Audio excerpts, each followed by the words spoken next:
오늘 이 시간은 바라보는 기쁨, 오늘의 믿음이라는 제목으로 함께 은혜를 나누고자 합니다. 자메이카 출신의 여자 단거리 육상 선수가 있습니다. 역대 올림픽에서 금메달 3개, 은메달 4개, 동메달 1개 이렇게 따고 세계 선수권 대회에서는 무려 16개의 메달을 획득한 살아있는 전설 프레이저 프라이스라고 하는 선수입니다. 근데 얼마 전에 또 한 번 100m 달리기에서 우승을 했습니다. 그 대회는 어떤 대회냐면은 초등학교 아들이 다니는 학교에서 운동회를 했는데 거기서 우승을 한 것이죠. 얼마나 열심히 달리는지 제가 그 화면을 보니까 드론이 따라가지를 못하더라고요. 그 동네 사람들과 아이들이 야, 아이 운동회인데 뭐 그리 악착스럽게 뛰나 이런 생각했을까요? 아니죠. 자랑스러운 조국의 금메달리스트가 이 작은 학교에서도 마치 정말 그 올림픽처럼 세계 선수권 대회처럼 열심히 뛰는 모습에 다들 얼마나 감동을 했겠습니까? 저도 한 어머니로서 아이를 위해서 최선을 다해 뛰는 그 여인의 모습을 보면서 참 멋지다 그런 생각을 했습니다. 우리 성도님들은 저마다의 인생 또 저마다의 삶의 마라톤을 잘 뛰고 계십니까? 인생 혹은 신앙생활 우리가 경주 혹은 마라톤으로 많이 비유하고 있습니다. 출발이 있기 때문에 그렇죠. 그리고 끝이 있고 목표가 있기 때문에 그렇습니다. 그러나 그 목적지에 이르기까지는 얼마나 많은 사연이 있습니까? 주저앉기도 하고 자빠지기도 하고 걸려 넘어지기도 하고 뒤로 넘어졌는데 어때요? 코가 깨져 있기도 하고요. 나는 더 이상은 못 달려. 나는 더 이상은 못 달려. 그렇게 손을 들어 이 경주를 그만두고 싶을 때도 많이 있고 또 누가 좀 손 붙잡아주면 절룩절룩 터벅터벅 툭툭 털고 일어나서 그 길을 가기도 하고 그래서 혼자 가던 그 길이 둘이 되고 또 둘이 가다가 셋이 되기도 하고요. 또 가다 보면은 다시 나만 남은 홀로인 듯한 그 인생의 경주, 인생의 마라톤. 사연 없는 분이 없죠. 그리고 이야기가 없는 분이 없습니다. 오늘 성경 본문인 히브리서에서 이 히브리라고 하는 말은 일반적으로는 구약 성경을 배경으로 할 때 예수님을 하나님을 믿는 이 구약의 백성들을 의미하지만 신약에서 히브리 백성이라고 하는 것은 예수님을 믿는 즉 개종한 유대인들을 의미합니다. 그런데 원래 우리가 알고 있는 이 히브리라고 하는 말은요 강을 건너온 사람들 그런 뜻을 갖고 있습니다. 예전에 유대인들이 애굽에서 노예 생활, 종노릇 생활을 할 때에 홍해를 건너서 광야에 들어섰고 그리고 광야에서 40년 있다가 가나안 땅으로 갈 때 또 무슨 강을 건넜습니까? 요단강을 건넜습니다. 그러니까는 히브리 사람들은 그 강과 바다와 의외로 밀접한 그런 삶의 배경을 가지고 있는 것이죠. 그러니까는 사람들이 저 무리들은 강을 건너는 사람들이야. 그래서 히브리라는 용어로 그들을 호명했습니다. 우리도 그렇죠. 우리도 모두가 강을 건넌 사람들 아닙니까?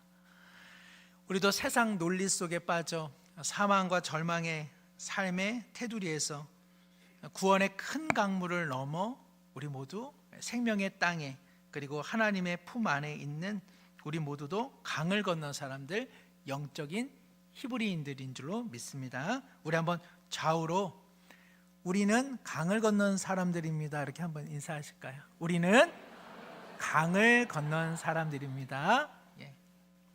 제가 예전에 강남에 살았거든요. 그래서 저는 진짜 강을 건넌 사람입니다.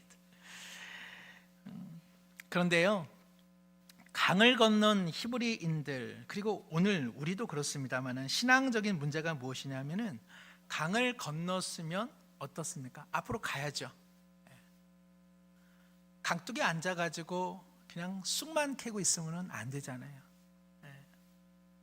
더러는 강을 넘어왔으면 다시 앞으로 나가야 되는데 그 강둑에서 다시 뒤돌아보고 아유 다시 돌아갈까 어디 배편이 없나 이런 마음을 갖는 사람도 있더라는 것이죠. 강을 건너면 이유가 무엇입니까? 새로운 정착지로 나가려고 강을 건너는 것 아니겠습니까? 여러분께서 북한, 그래서 38선을 넘어왔습니다. 그러면 어디에서 사시겠습니까? 어쨌든 서울을 가든지 어디로든지 가셔야지 38선 철책 아래서 삶을 산다면 그 얼마나 우스꽝스럽습니까? 그 고생을 해서 38선을 넘었는데, 그 고생을 해서 강을 건넜는데 강둑에서 산다? 38선 철책 아래서 산다? 그 얼마나 어리석은 인생이겠습니까? 그런 측면에서 오늘 본문은 더 나가야 된다는 겁니다. 오늘 본문 12장 1절 2절 말씀 우리 함께 한번 읽겠습니다.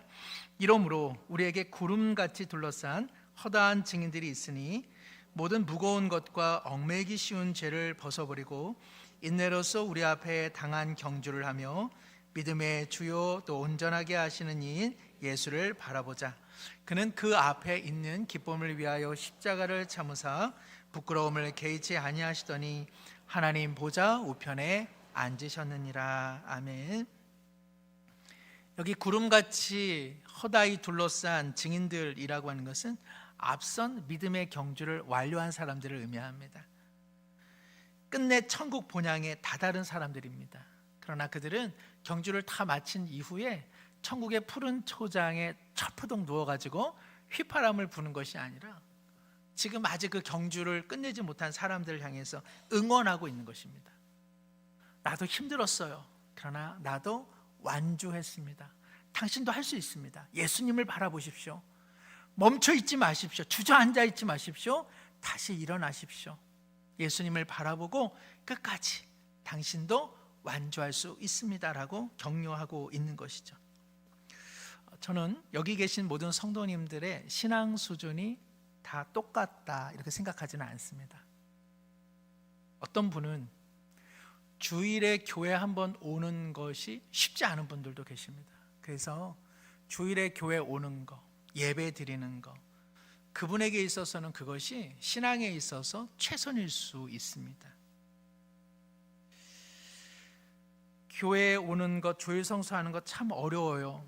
그러나 포기하지 마시고 하나님의 은혜를 구하면서 이렇게 건너뛰면서 예배 드리는 것 아니라 매주마다 이렇게 예배 드리려 노력하시는 그 경주, 그거 훌륭한 일이고요. 계속 그렇게 경주하시기를 바랍니다. 어떤 분은요, 내가 오는 것 좋은데 내 자녀도 내 배우자도 함께 예배 드리면 얼마나 좋을까. 그것이 신앙생활에도 기도의 중요한 목적이 되는 분들도 여기 계실 겁니다.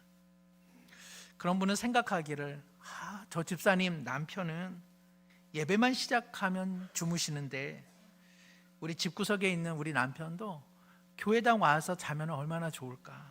그게 소원인 분들도 계실 수 있다는 것이죠. 우리 자녀들도 교회 와서 예배 드리면서 멍 때리면 얼마나 좋을까. 집구석에서 멍 때리지 말고 교회 와서 멍 때리면 참 좋겠다. 그게 기도 제목이 되는 분들이 있다는 것이죠. 포기하지 마십시오. 엄마 아빠가 널 위해 기도해. 여보, 내가 당신을 위해 새벽마다, 많지는 않으시지만 새벽마다 내가 기도하고 있어. 이렇게 격려하고 축복해야 되겠죠. 오늘 본문인 히브리서 11장에는 이렇게 기록되어 있는 말씀이 있습니다. 히브리서 11장 6절입니다. 우리 함께 한번 읽겠습니다. 믿음이 없이는 하나님을 기쁘시게 하지 못하나니 하나님께 나가는 자는 반드시 그가 계신 것과 또한 그가 자기를 찾는 자들에게는 상 주시는 이심을 믿어야 할지니라. 아멘. 어떤 분은 가정에 큰 어려움이 있을 수 있습니다. 본인이나 혹은 가족 중 누군가 심하게 아프기도 하고 또 경제적으로 힘들기도 하고, 근데 주변에 마땅히 손을 내밀어 도와줄 만한 분이 없는 현실. 그러다 보면 마음이 낙심이 되고, 예수님 믿는 것이 삶에 그렇게 윤택하게 하나, 예수 믿는 것이 무슨 소용이 있나, 내 삶이 이렇게 버거운데 하나님은 계시나, 내가 기도를 평소에 잘 안 해서 이렇게 벌을 받나, 아니면 기도를 해도 실은 별다른 일이 일어나는 것 아닌가. 일본어로는 이러한 상태를 긴가민가, 그렇죠?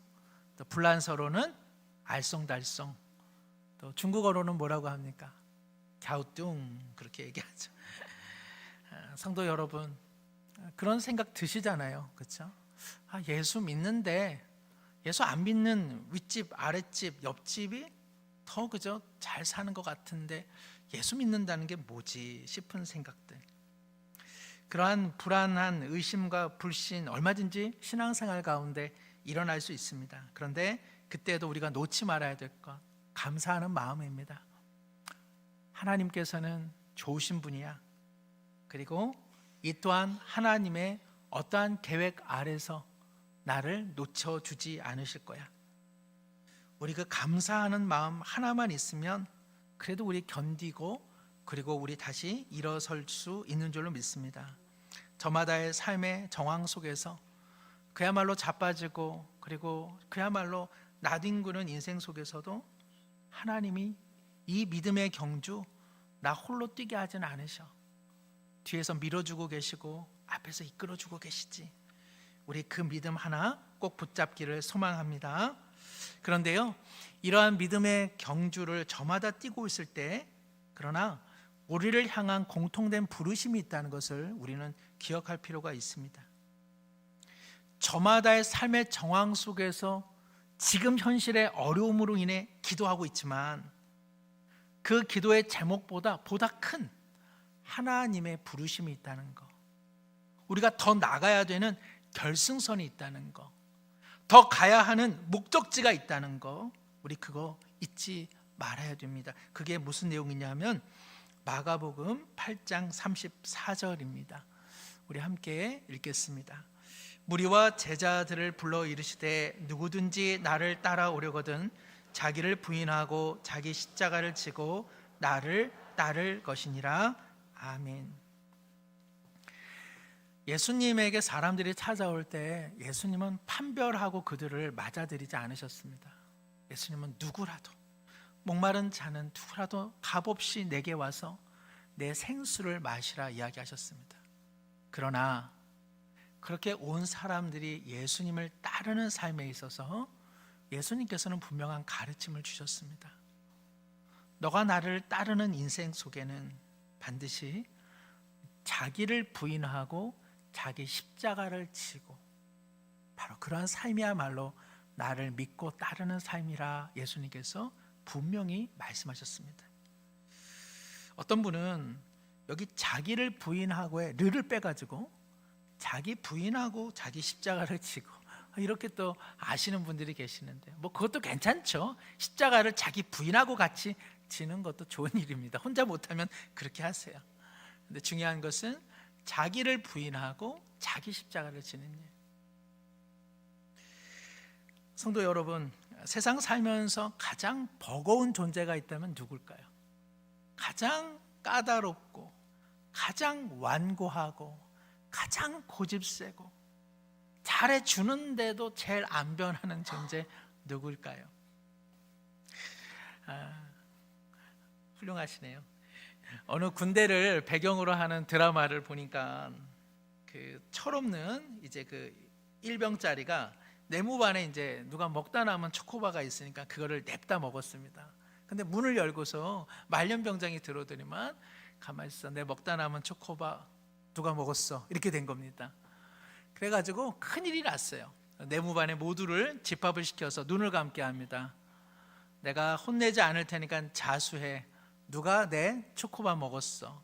손 들어봐. 그러는데 이 먹은 병사가 아니라 선임 병사 하나가 정말 그 듬직한 마음으로 손을 딱 듭니다. 그리고는 제가 그랬습니다.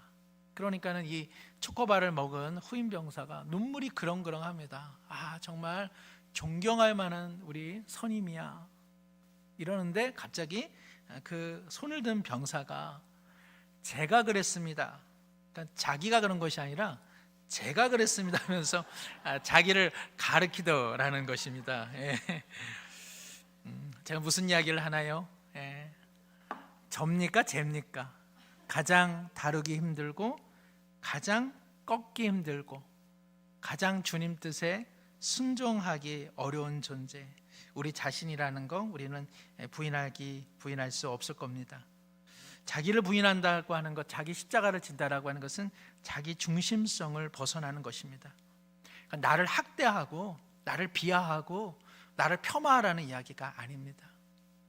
하나님의 뜻이 우선되어 내 자신을 하나님의 뜻에 복종시키는 삶, 하나님의 뜻에 아멘, 아멘이라는 말은 예 그렇습니다, 동의합니다 라는 뜻 아닙니까? 바로 내 삶이 하나님의 뜻에 순종하여 아멘이 되는 삶, 바로 그것이 자기를 부인하며 자기 십자가를 지는 인생이라 할 수 있습니다. 바로 이러한 삶은 어디로 귀결되느냐? 예수님께서 마태복음 22장 36절 40절에 이렇게 말씀하십니다. 선생님, 율법 중에서 어느 계명이 크니까?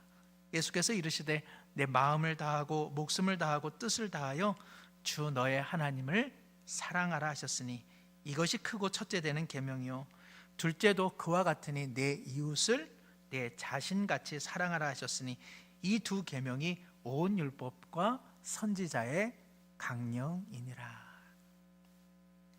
성도 여러분, 저마다의 삶의 정황 속에서 어려운 현실 속에서 하나님 앞에 기도하시고 주님의 도움을 요청하는 기도를 놓쳐서는 안 됩니다. 정말 주님 앞에 간절한 마음으로 매달리시기를 바랍니다. 하나님께 나가는 자는, 그리고 하나님께서 기뻐하는 자는 그가 살아계시며 그가 자기를 찾는 자들에게 무엇을 주신다? 상 주시는 이심을 믿어야 한다라고 우리 하나님 말씀하시기 때문에 그렇습니다. 그러나 우리의 신앙이 그게 전부가 되어서는 안 되는 것이죠.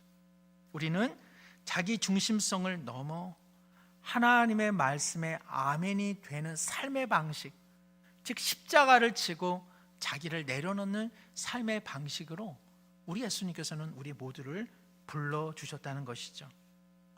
신앙생활을 얕은 기준을 기준점 삼아 신앙생활을 하는 사람이 있고 높은 기준점을 붙잡고 신앙생활을 하는 이들이 있습니다. 자녀들을 대하고 손주들을 대할 때 그렇지 않습니까? 아이들이 뭐라고 얘기합니까? 왜 나는 밤늦게까지 놀 수 없냐? 나는 너무 일찍 자는 것 같다. 다른 애들은 핸드폰하고 텔레비 보고 놀고 먹고 하는데 도대체 우리 집은 왜 이렇습니까? 라고 말하면 그때 부모님들이 하는 단 한마디는 무엇입니까? 걔가 죽으면 너도 죽을래? 그러면서 하는 말이 무엇이죠? 엄마 친구 딸 이야기 하나 할게. 엄마 친구 딸은 있잖아, 너보다 어린데 청소도 잘해, 혼자 책을 읽어, 핸드폰 있잖아, 엄마랑 딱 시간 정하면 그때만 하더라, 걔는 공부 잘하더라, 걔는. 우리 아이들에게 뭐라고 이야기합니까? 너 왜 그런 아이가 기준점이 돼? 너 그런 사람 아니야. 너보다 높은 기준을 가지고 살아야 되지. 우리에게 적용해야 될 내용 아닙니까? 신앙생활을 하는데 왜 얕은 기준을 기준점 삼아서 신앙생활을 하는 걸까요? 높은 신앙 기준점을 가지셔야 됩니다. 가장 좋은 신앙의 기준점은 예수님이십니다.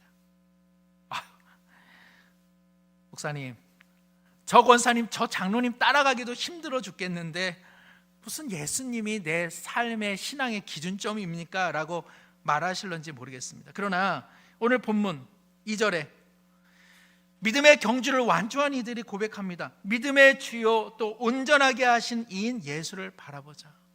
내가 이 믿음의 경주를 완주할 수 있었던 것은 나는 예수님을 바라보고 그분을 쫓았기 때문입니다 라고 이야기합니다. 번뜩 드는 생각이, 예수님은 예수님이시니까 하나님의 뜻에 아멘 되는 삶을 사셨지, 나는 그런 예수님을 찬양은 하지만 내가 그렇게 살라고요? 에이, 비교가 되겠어요. 그런 생각이 드실 수 있습니다. 얼마 전 우리 교회 장로님 한 분이 제게 이런 질문을 하시더라고요.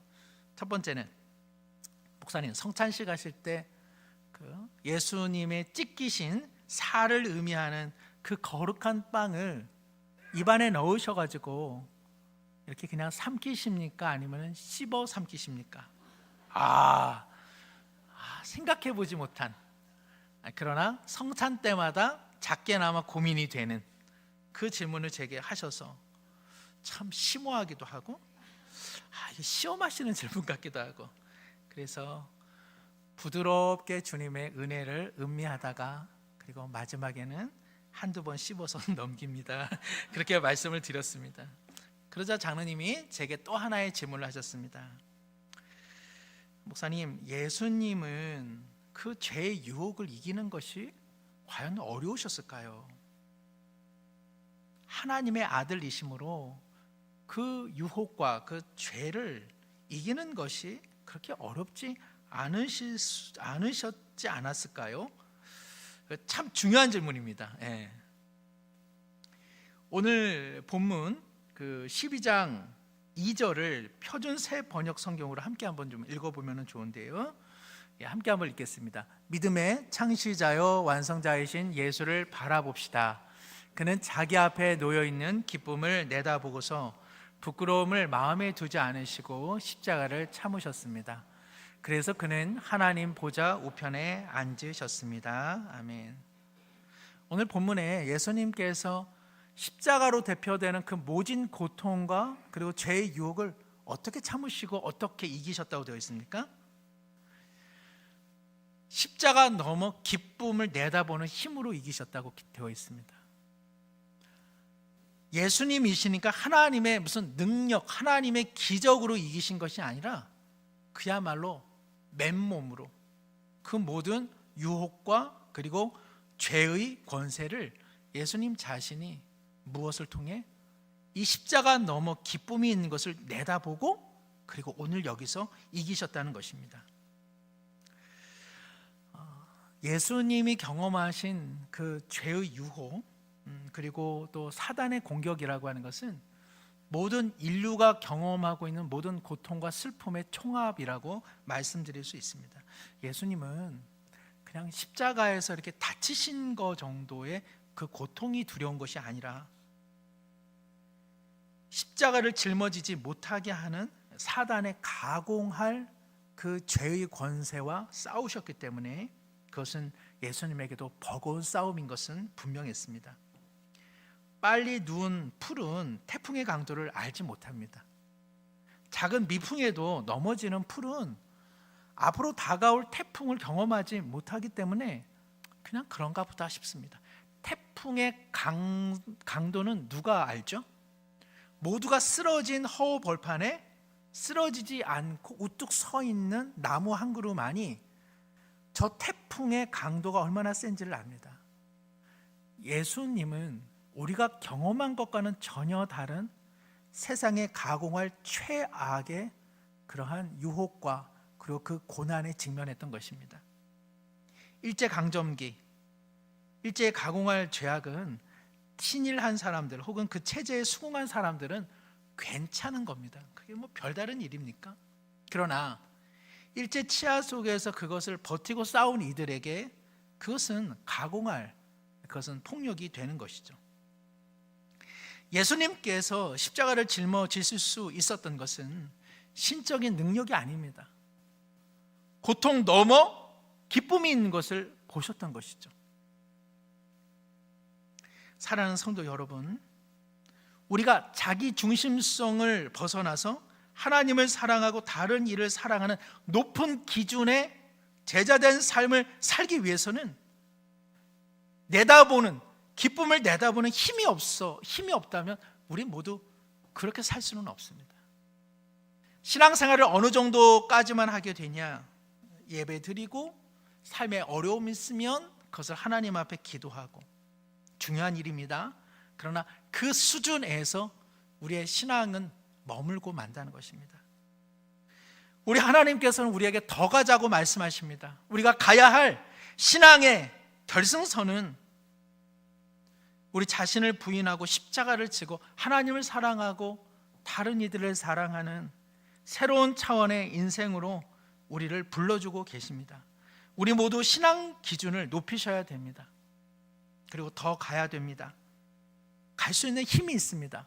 그것은 바로 십자가 넘어 예수님이 보셨던 그 기쁨입니다. 히브리서 10장 32절 35절에 이러한 말씀이 있습니다. 전날에 너희가 빛을 받은 후에 고난의 큰 싸움을 견뎌낸 것을 생각하라. 혹은 비방과 환난으로서 사람에게 구경거리가 되고 혹은 이런 형편에 있는 자들과 사귀는 자가 되었으니 너희가 갇힌 자를 동정하고 너희 소유를 빼앗기는 것도 기쁘게 당한 것은 더 낫고 영구한 소유가 있는 줄 알미라. 무슨 말씀입니까?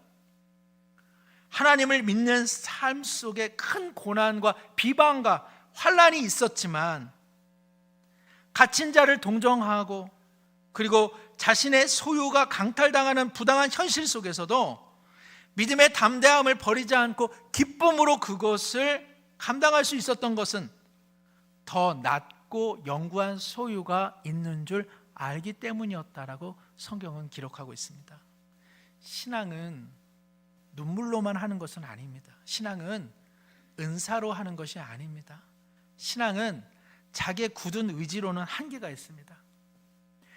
더 낫고 영원한 기쁨이 있는 것을 내다보는 힘이 없이는 우리는 실제로 오늘의 현실 속에서 주님이 원하시는 높은 기준의 신앙생활을 하기가 쉽지 않다는 것입니다.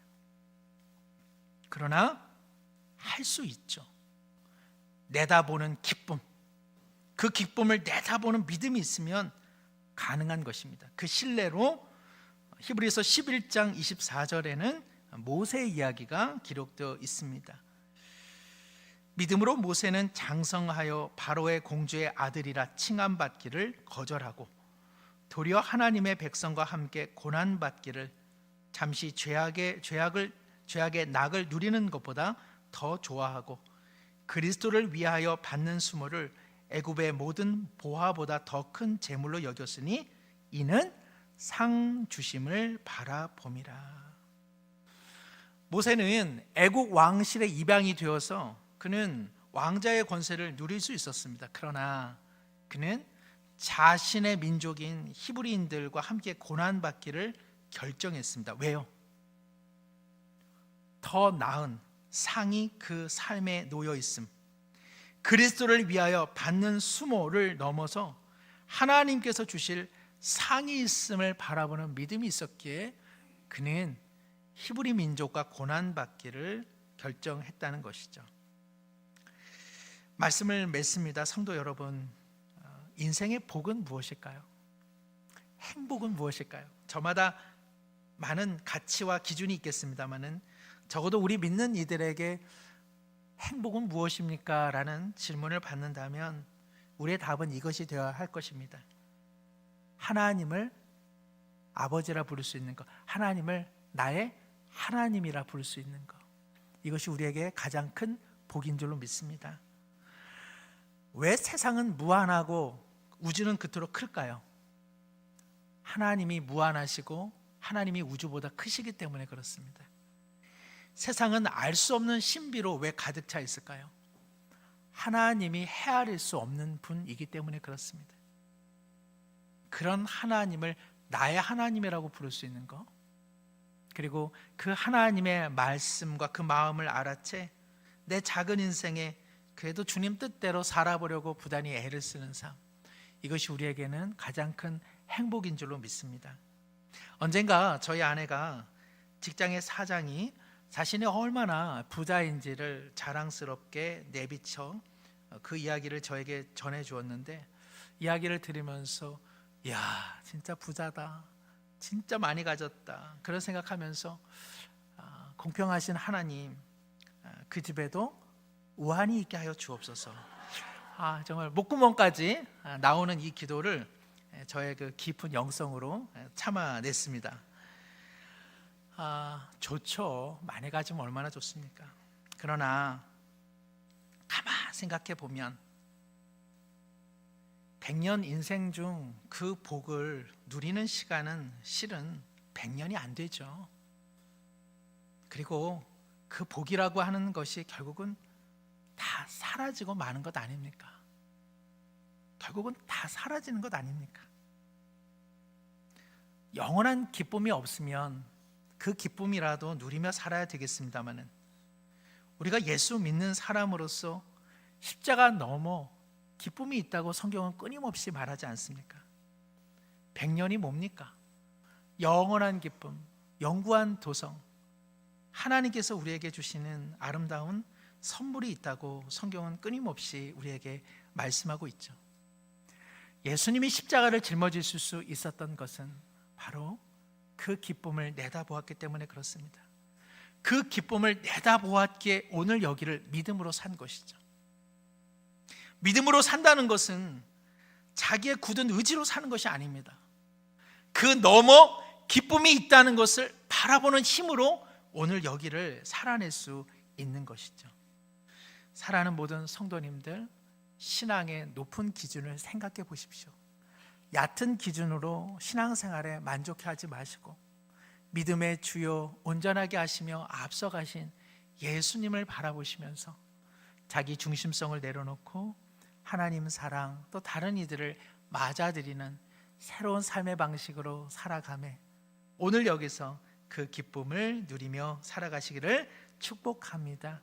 히브리서 10장 36절, 39절 우리에게 주시는 말씀이다. 우리 함께 한번 고백하고 기도하겠습니다. 너희에게 인내가 필요함은 너희가 하나님의 뜻을 행한 후에 약속하신 것을 받기 위함이라. 잠깐 후면 오실 이가 오시리니 지체하지 아니하시리라. 나의 의인은 믿음으로 말미암아 살리라. 또한 뒤로 물러가면 내 마음이 그를 기뻐하지 아니하리라 하셨느니라. 우리는 뒤로 물러가 멸망할 자가 아니요 오직 영혼을 구원함에 이르는 믿음을 가진 자니라. 아멘. 기도합니다. 하나님 아버지, 우리는 사망의 땅에서 구원의 큰 강물을 넘어온 사람들입니다. 저마다의 삶의 정황 속에서 하나님께서 상 주시는 이심을 믿고 기도할 뿐 아니라 우리 자신을 내려놓고 자기 중심성을 넘어 하나님을 사랑하고 다른 이들을 살려내는 보다 높은 신앙 기준으로 믿음 경주하게 하여 주옵소서. 십자가 넘어 기쁨이 있음을 내다봄으로 오늘 그 믿음으로 기쁨으로 그리고 주님을 사랑함으로 신앙생활 가능하게 하여 주시옵소서. 예수님의 이름으로 기도드리옵나이다. 아멘.